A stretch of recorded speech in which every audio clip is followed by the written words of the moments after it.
عیسائیوں کا بائبل بھی بدل گیا. ان کا تو بدلنے کا عجبی سسٹم ہے. بہت سارے بائبل زمانے میں بنتے گئے, سارے بائبل کو جمع کر کے رکھ دیا گیا.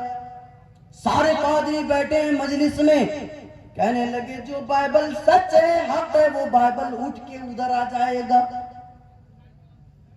حماقت والی بات تو دیکھیے, ایک بائبل جس میں سچائی ہے, حقیقت ہے, وہ بائبل اٹھ کر ادھر آ جائے گا. تمام پادریوں کو وہ بائبل ایکسپٹ کرنا پڑے گا, وہ بائبل ماننا پڑے گا. بیرکیف لکھا ہوا ہے ان کی کتابوں کے اندر, ایک بائبل اٹھا اور آگے ان کے سامنے آ گیا. پتہ نہیں وہ بائبل کے اندر جان کہاں سے آ گئی تھی, یا روح کس نے پھونک دیا تھا, جبکہ اس وقت محمد الرسول اللہ کی شریعت کو ماننا ضروری تھا. بائبل بدل گیا. اس کے علاوہ اگر آپ دوسرے مذاہب کے اندر جائیں گے تو وہاں بھی ان کی دھارمک کتابیں بدل دی گئیں, ساری کتابیں بدل گئیں. لیکن قرآن کریم ایک ایسی کتاب ہے, ایک ایسا کلام ہے کہ یہ بدلا نہیں ہے. اللہ نے اپنے نبی کو کہہ دیا, اے میرے پیارے نبی, دنیا کی ساری کتابیں بدل سکتی ہیں, دنیا کی ساری پستکیں چینج ہو سکتی ہیں, دنیا کی ساری پستکوں کے اندر پریورتن آ سکتا ہے, دنیا کی ساری کتابوں کے اندر چینجنگ آ سکتی ہے, لیکن اے میرے پیارے نبی, آپ کے اوپر جو کتاب نازل کی گئی, آپ کے اوپر جو شریعت نازل کی گئی, اس کتاب کے اندر چینجنگ نہیں آ سکتی. اللہ نے کیا کہہ دیا, اللہ نے کہہ دیا اِنَّا نَحْنُ نَزَّلْنَا الذِّكْرَ وَإِنَّا لَهُ لَحَافِظُونَ. اے میرے پیارے نبی, ہم نے آپ کے اوپر جو کتاب نازل کیا ہے, اے میرے پیارے نبی, ہم نے آپ کو جو کتاب دیا ہے, اِنَّا نَحْنُ نَزَّلْنَا الذِّكْرَ, اس کو نازل کرنے والے ہم ہیں, وَإِنَّا لَهُ لَحَافِظُونَ, اس کی حفاظت بھی میں ہی کروں گا. کیونکہ اللہ کو معلوم تھا کہ 26 آیتوں کو نکالنے والا خبیث پیدا ہوگا, قرآن کے اندر چینجنگ اور تبدیلی لانے والا شیطان پیدا ہوگا. اللہ کو معلوم تھا کہ جس طرح توریت بدل گئی, زبور بدل گئی, انجیل بدل گئی, اور جتنی بھی کتابیں ساری بدل دی گئی, ضرور اس قرآن کو بھی بدلنے کی کوشش کی جائے گی. لیکن اللہ نے یہ اعلان کر دیا, اے میرے نبی, آپ کو ڈرنے کی ضرورت نہیں ہے, یہ کتاب تا قیامت تک صحیح رہے گی, اس کے اندر چینجنگ اور تبدیلی پیدا نہیں ہو سکتی. یہ مسلمانوں کے قرآن کریم کا مقام و مرتبہ ہے, اور یہ اتنا مقام و مرتبہ والی کتاب, اتنی پاورفل کتاب تمہارے نبی کو دی گئی, کسی اور نبی کو نہیں دی گئی, کسی اور نبی کو نہیں دی گئی یہ کتاب تمہارے نبی کو دی گئی ہے. تو تمہارے نبی کی عظمت بڑھی کہ نہیں بڑھی؟ بڑھی نا. تو پھر اس کے ماننے والے بن جاؤ. یہ تمہاری خوش قسمتی ہے کہ اللہ نے تمہیں محمد الرسول اللہ صلی اللہ علیہ وسلم کا امتی بنایا, قرآن کا پڑھنے والا بنایا, اور تمہیں قرآن پر عمل کرنے کی توفیق دی. اللہ کی بہت بڑی نعمت ہے. تھوڑا آگے چلتے ہیں, بہت ساری چیزیں مجھے مختصر بتانی ہیں. آگے چلتے ہیں. جب اتنے عظمت والے نبی کو آپ نے سن لیا ہے, تو اس عظمت کے پہلو کے بعد ہم سیرت کا ایک اور پہلو اٹھاتے ہیں, جس سے اگر کسی کو نیند آ رہی ہوگی تو شاید کہ اس کے نیند میں دوری پیدا ہو اور تازگی اس کے اندر آئے. آئیے ایک چیز دیکھتے ہیں. آج ہم لوگ کیا کرتے ہیں, چہرے کو سنوارنے کے لیے, چہرے میں خوبصورتی پیدا کرنے کے لیے طرح طرح کے کریم, فیس واش اور پتہ نہیں کیا کیا کرواتے ہیں, اور اس میں ہزاروں روپیوں کا خرچہ ہوتا ہے. خوبصورتی ہم یہ پیدا کرتے ہیں. ایک صاحب نے ایک صاحب سے پوچھا کہ میں اپنے چہرے میں خوبصورتی کیسے پیدا کروں, تو انہوں نے کہا کہ ایک خوبصورتی وہ ہوتی ہے جو ظاہری ہوتی ہے, اور ایک خوبصورتی وہ ہوتی ہے جو باطنی ہوتی ہے. بہتر یہ ہوگا کہ تم باطنی خوبصورتی پیدا کرو, اندر کی خوبصورتی پیدا کرو, نورانیت پیدا کرو. باہر کے حصے کو نہ دیکھو, باہر آٹومیٹکلی ٹھیک ہو جائے گا جب تمہارا اندر کی ٹھیک رہے گا. آج ہم یہ چیزیں کرتے ہیں. محمد الرسول اللہ کو دیکھو کہ انہوں نے کیا کیا کیا ہے. اگر ہم ان کے ماننے والے بن گئے, ان کے امتی تو ہیں ہی, اگر ان کے صحیح سے ماننے والے, صحیح سے فالوور اگر بن گئے تو پھر ہمارے چہرے میں بھی وہ نورانیت آئے گی, یا پھر اس کا ایک ذرہ بھی آ گیا تو چہروں میں کیا ہی خوبصورتی پیدا ہوگی. اللہ کے نبی صلی اللہ علیہ وسلم کو اللہ نے جب پیدا فرمایا, بہت ساری عورتیں آئیں اللہ کے نبی کے دربار میں. پتہ چلا عبداللہ کا انتقال ہے. محمد رسول اللہ صلی اللہ علیہ وسلم کا جو والد ہے وہ نہیں, چلی گئی. ان کو بھی تو داد و دہش چاہیے تھا, پیسے ان کو بھی چاہیے, چلی گئی. محمد رسول اللہ کو نہیں لیا. ہوتا کیا تھا کہ لے لیا جاتا تھا بچے کو, اور دیہات میں لے جا کے اس کو پال پوس کر بڑا کیا جاتا تھا. اس کے دو وجوہات بیان کیے جاتے ہیں. ایک تو اس کی عربی اچھی ہو جاتی تھی, اور دوسری چیز جو ہے صحت و تندرستی پیدا ہوتی تھی, اور شہر میں پھیلنے والی بلاؤں سے وہ دور رہتا تھا. کوئی محمد الرسول اللہ کو نہیں لیا. ایک عورت آئی, حلیمہ سعدیہ رضی اللہ تعالیٰ عنہ آئی, دروازہ کھٹکھٹائی, کوئی بچہ اس کو نہ ملا تھا. محمد الرسول اللہ صلی اللہ علیہ وسلم مل گئے, اٹھائی, اٹھانے کے بعد گود میں رکھ دیے. حلیمہ کہتی ہے, اے آمینہ یہ کیسا بچہ جنا ہے کہ میں تو قبیلے قبیلے گھوما کرتی ہوں, میں وہاں بچوں کو دیکھنے جاتی ہوں, جو بچہ مجھے پسند آتا ہے میں اس کو لے کر پال پوس کر بڑا کر کے دے دیتی ہوں, لیکن یہ کیا ماجرا ہے کہ میں اس طرح کا بچہ اس سے پہلے کبھی دیکھی ہی نہیں. اوہ حلیمہ کیا کہہ رہی ہے؟ کہتی ہے کہ میں نے اس جیسا بچہ کبھی دیکھا ہی نہیں. آمینہ کہتی ہے میں نے بھی نہیں دیکھا. حلیمہ کہتی ہے تو دیکھے گی بھی کہاں سے, میں تو قبیلے قبیلے جایا کرتی ہوں, میں نے نہیں دیکھا. عبد المطلب بھائی کہنے لگے, حلیمہ آمینہ تم لوگ کہاں دیکھی ہو, میں تو ملک در ملک جایا کرتا ہوں, میں اس ملک سے اس ملک جایا کرتا ہوں, باوجود اس کے میں کبھی بھی کسی بھی ملک میں کسی بھی خطے میں اس طرح کا بچہ میں نے نہیں دیکھا. نبی پیدا ہوئے تو اتنی خوبصورتی نبی کے چہرے پہ. جوان ہوتے ہیں, جوان ہونے کے بعد جب ہجرت کرتے ہیں تو راستے میں ایک واقعہ پیش آتا ہے. ایک بڑھیا جس کا نام یا جس کی کنیت کہہ لیں ام معبد, تاریخ کے اوراق میں انہیں ام معبد ہی کہا گیا ہے. ام معبد, نبی جاتے ہیں ام معبد کے دروازے پر, نبی جانے کے بعد دروازہ کھٹکھٹاتے ہیں, ماں میرے دوست, میرے حبیب, میرے صدیق کو پیاس لگی ہے, ماں کچھ ہے تو کھانے کے لیے دے دے, پینے کے لیے دے دے, میرے یار کو بھوک لگی ہے. ماں کہتی ہے بیٹا اندر آ جاؤ, گھر میں کھانے کے لیے کچھ نہیں ہے. ابو معبد میرے شوہر ابھی بکریوں کو لے کر گئے ہیں, چرانے کے لیے گئے ہیں, شام میں واپس آئیں گے, شکار بھی کر کے لائیں گے, میں تمہیں ہنڈیا پکا کے دوں گی, میرے بچوں بیٹھ جاؤ. محمد الرسول اللہ کہتے ہیں کہ ماں وہ جو کونے میں بکری پڑی ہوئی ہے اس کا ہی دودھ پلا دو. ام معبد کہتی ہے کہ نہیں بیٹا تم کیا مذاق کر رہے ہو, وہ بوڑھی بکری تمہیں دودھ کیا دے سکتی ہے, وہ بکری تو پوری طرح بوڑھی ہو چکی ہے, تمہیں دودھ کیا دے گی, تم تو مذاق کرتے ہو مجھ سے. محمد رسول اللہ کہتے ہیں کہ ماں پہلے آپ کٹورا تو لائیں, پھر میں آپ کو دکھاتا ہوں.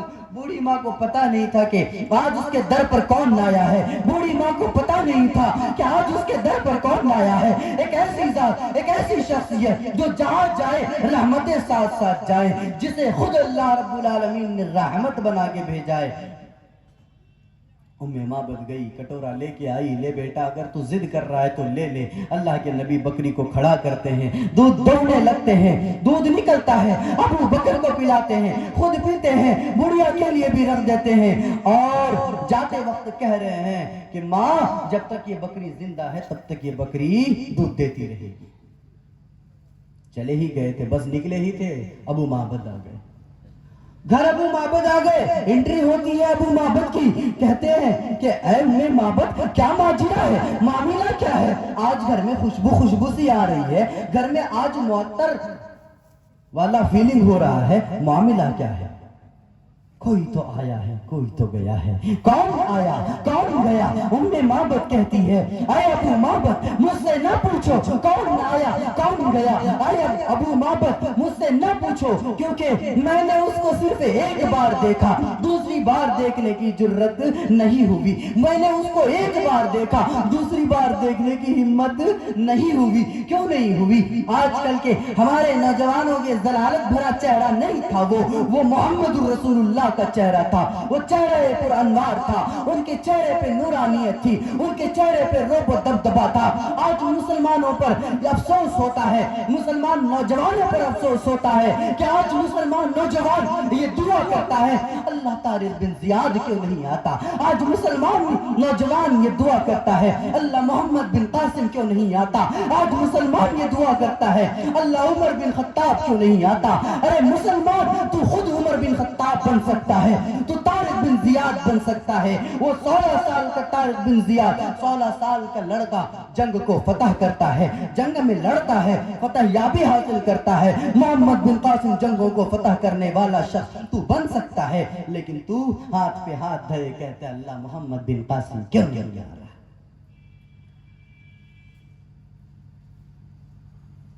مسلمانوں پر اس بات پر بڑا افسوس ہوتا ہے۔ یہ چیز سمجھنے کی ضرورت ہے کہ اللہ نے اس نبی کو اتنا خوبصورت بنایا تھا، اتنا خوبصورت بنایا تھا۔ معبد کہتی ہے اے ابو معبد میں اس کو ایک بار دیکھی، دوسری بار دیکھنے کی ہمت ہی نہیں ہوئی، دوسری بار میں نے دیکھا ہی نہیں، دیکھ ہی نہیں پائی۔ کہا اچھا ہاں خوشبو کس چیز کی آ رہی ہے؟ کہنے لگی اس کے جسم سے خوشبو آ رہا تھا، اور محمد الرسول اللہ جہاں جاتے تھے وہاں کی آب و ہوا معطر ہو جاتی تھی، جہاں جاتے تھے وہاں کی آب و ہوا معطر ہو جاتی تھی، جس راستے سے گزر جاتے تھے وہ راستہ آب و ہوا اور وہاں کی آب و ہوا معطر ہو جایا کرتی تھی۔ محمد الرسول اللہ صلی اللہ علیہ وسلم کی جسم میں اللہ نے یہ برکت اور یہ عظمت اللہ کے نبی کو دیا تھا۔